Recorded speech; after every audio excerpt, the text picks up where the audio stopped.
pažnja, duhovna molitvena pažnja. Pažnja je neprestano bezmolvije srca, bezmolvije, dakle, bezmetežnost, nerasijanost, jedno mirno stanje. Pažnja je neprestano bezmolvije srca u odnosu na sve vrste pomisli.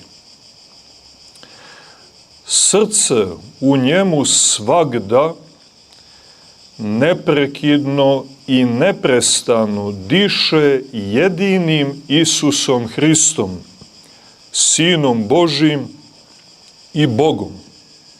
Njega priziva, sa njim se hrabro bori protiv neprijatelja, misaonih neprijatelja, i njemu koji ima vlast da otpušta grijehe ispovijeda svoja sagrešenja.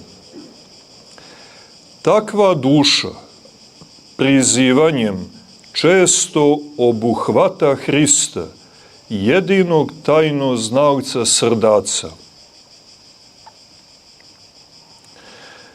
Trezvoumlje je nepokolebljivo smještanje i stajanje pomisli uma na vratima srca. To je ta trezvoumna terminologija, um kao stražar na vratima srca. Zato kažem, ovo je jedna vrsta prezentacije za mnoge, sigurno i prvo srijetanje sa sličnim štivom i učenjem, ali je vrlo neophodno, krajnje neophodno da se ipak koliko toliko sretnemo sa ovim nasleđem naše crkve, na koje zaista imamo pravo, obzirom da smo ipak djeca crkve, a da ne govorimo o nasušnoj potrebi za njim.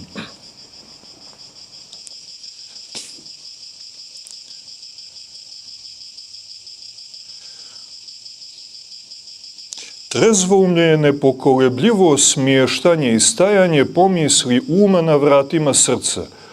Tu on, dakle lako primjećuje kako mu se prikradaju strane pomisli, to je skradljivci, i čuje što govore i što čine te ubice.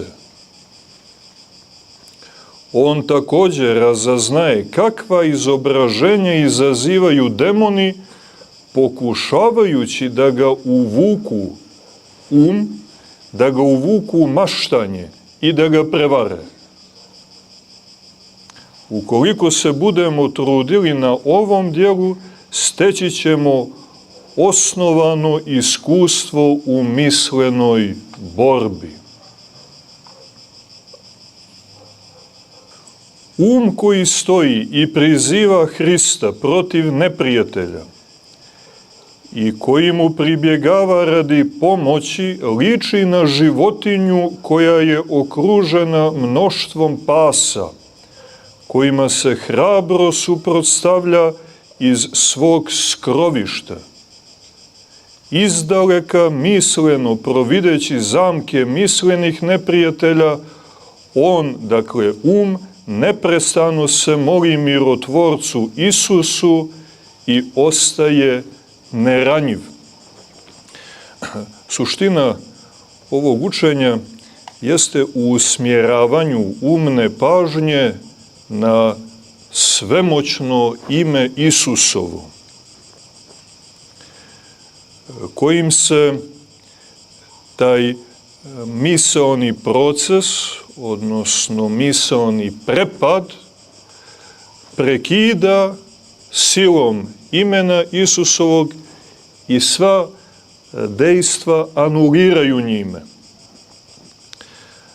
Za razliku od lošeg reagovanja, nemolitvenog, nepažljivog, gdje strijela pomisli uspijeva da prodre, da izazove pažnju, da nas pokrene na taj drugi stepen koji nazivamo zanosom, Dakle, nije samo pomisao privukla pažnju, nego nas je i zanijela.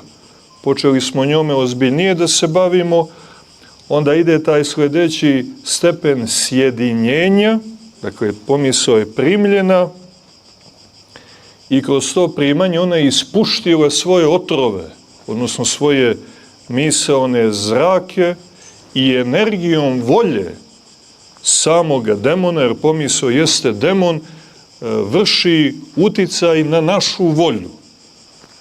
I već pričešćeni njome mi činimo ne ono što hoćemo sami, nego ono što zla pomisao, odnosno zla demonska sila hoće da čini i čini kroz nas.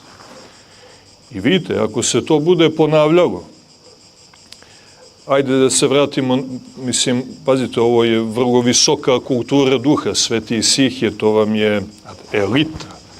Sveti Grigorije, Bogoslov, Jeftimije, Veliki Isihije, Jerusalimski i mi u 21. vijeku ovako siroti u budi, razumijete? Zato kažem, ovo je pomalo i smjelo i ima i nemalo drskosti što činimo, ali je situacija takva, znate, zaratilo se ozbiljno, nismo mi prolazili obuku ili ćemo da se predamo pa polako svi na odelenja ili ćemo pružiti kakav takav otpor. A ako budemo iskreni u tome, zaista iskreni, onda će i Bog pa i Sveti Isihije pomoći.